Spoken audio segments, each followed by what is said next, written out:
ব্রাহ্মণবাড়িয়ার আখাউড়ায় পাতে আস্ত খাসি না থাকায় বিয়ে না করে চলে গিয়ে সামাজিক যোগাযোগ মাধ্যমে ব্যাপক আলোচনায় আসা জাপান প্রবাসী বর জুনায়েদ মিয়া এবার আবারও বিয়ে করেছেন। আর আশ্চর্যের বিষয় হলো, আগের বিয়ের ঘটনাস্থল থেকে খুব একটা বেশি দূরে নয়, আগের কনের পাশের গ্রামেই হয়েছে তার নতুন বিয়ে। আর এবার বিয়েতে যেন আগের সেই খাসি অভিমানের কোনো সুযোগই রাখা হয়নি, বরের পাতে ছিল আস্ত খাসি। শুধু তাই নয়, বিয়ের অনুষ্ঠানে বরসহ কয়েকজন মিলে খাসি খাওয়ার একটি ভিডিও ছড়িয়ে পড়েছে সামাজিক যোগাযোগ মাধ্যমে। ভিডিওতে দেখা যায় বেশ আনন্দের সঙ্গে বর জুনায়েদকে নিয়ে সবাই মিলে আস্ত খাসি খাচ্ছেন। মঙ্গলবার রাতে নতুন কোণে বিয়ের পিঁড়িতে বসেছেন জুনায়েদ মিয়া। নতুন কোণে জান্নাত আক্তার আখাউড়ার নূরপুর গ্রামের জাহের মিয়ার মেয়ে। তিনি স্থানীয় একটি মহিলা কলেজের এইচএসসি দ্বিতীয় বর্ষের শিক্ষার্থী বলে জানা গেছে। কনের মামা তাজু সরকারের নিয়ামতপুর গ্রামের বাড়িতে বিয়ের আয়োজন করা হয়। ফেসবুকের পোস্টে জুনায়েদ লেখেন, আলহামদুলিল্লাহ, সব জল্পনা কল্পনার অবসান ঘটিয়ে অবশেষে বিবাহটি সম্পন্ন হলো। মহান আল্লাহর কাছে শুকরিয়া আদায় করছি, সবার কাছে দোয়া শান্তিময় সুখী দাম্পত্য জীবনের জন্য কামনা করছি। জুনায়েদের ছোট ভাই পারভেজ বিয়ের বিষয়টি নিশ্চিত করে বলেন, নতুন বিয়েতে দেনমোহর নির্ধারণ করা হয়েছে ৬ লক্ষ টাকা। এর আগে সোমবার ব্রাহ্মণবাড়িয়ার আখাউড়ার ধরখার ইউনিয়নের তোলাতালা গ্রামে বিয়ের অনুষ্ঠানে খাবারের আয়োজনে খাসি না থাকায় বিয়ে না করেই চলে যান জুনায়েদ।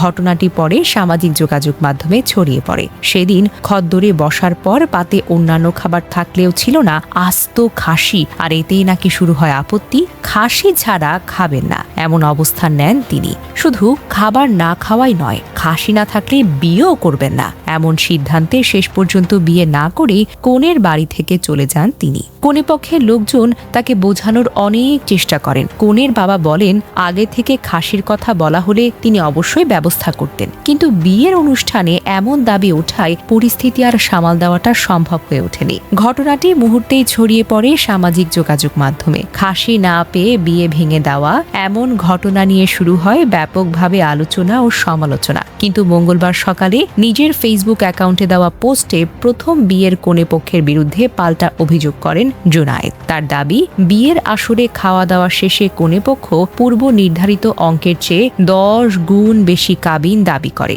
তার পরিবারের পক্ষ থেকে এতে রাজি না হওয়ায় কথা কাটাকাটি হয় এবং তাদের বিয়ের আসর থেকে বের করে দেওয়া হয়। পরে কনের জন্য আনা মালামালও ফেরত পাঠানো হয়েছে বলে দাবি করেন তিনি। জুনায়েদ আরও দাবি করে, কনের সঙ্গে যোগাযোগের সুযোগ না থাকায় রাতে কনে পক্ষের সঙ্গে যোগাযোগের চেষ্টা করেন তিনি। বিয়েতে রাজি না হওয়ায় তাকে হুমকি দেওয়া হয়েছে বলেও অভিযোগ করেন। পাশাপাশি তার বিরুদ্ধে মিথ্যা অভিযোগ ছড়ানো হচ্ছে বলেও তিনি দাবি করেছেন। তবে জুনায়েদের এসব অভিযোগ অস্বীকার করেছে কনে পক্ষ।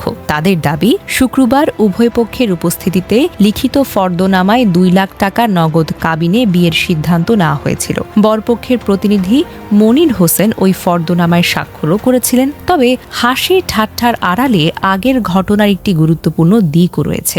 একটি বিয়ে শুধু বর কনের বিষয় নয়, এর সঙ্গে জড়িয়ে থাকে দুই পরিবারের সম্মান, আবেগ, আত্মীয় স্বজনদের প্রত্যাশা এবং সবচেয়ে বড় কথা, একজন মেয়ের ভবিষ্যৎ। তাই খাবার আয়োজন কিংবা কোনো ছোটখাটো বিষয় নিয়ে বিয়ের মতো গুরুত্বপূর্ণ সিদ্ধান্ত নেওয়ার আগে দুপক্ষেরই বিষয়টি নিয়ে আগে থেকে পরিষ্কারভাবে কথা বলাটা জরুরি। বিশেষ করে বিয়ের দিন নতুন কোনো দাবি বা শর্ত সামনে এলে তা থেকে যে বড় ধরনের একটা অস্বস্তিকর পরিস্থিতি তৈরি হতে পারে, জুনায়েদের ঘটনা তারই একটি আলোচিত উদাহরণ হয়ে থাকলো। তবে এবার নতুন বিয়ে, নতুন সংসার, তাই আগের বিতর্ক পেছনে ফেলে নতুন দাম্পত্য জীবনে শান্তি ও সুখ যেন বরাদ্দ থাকে, সেটাই সবার প্রত্যাশা।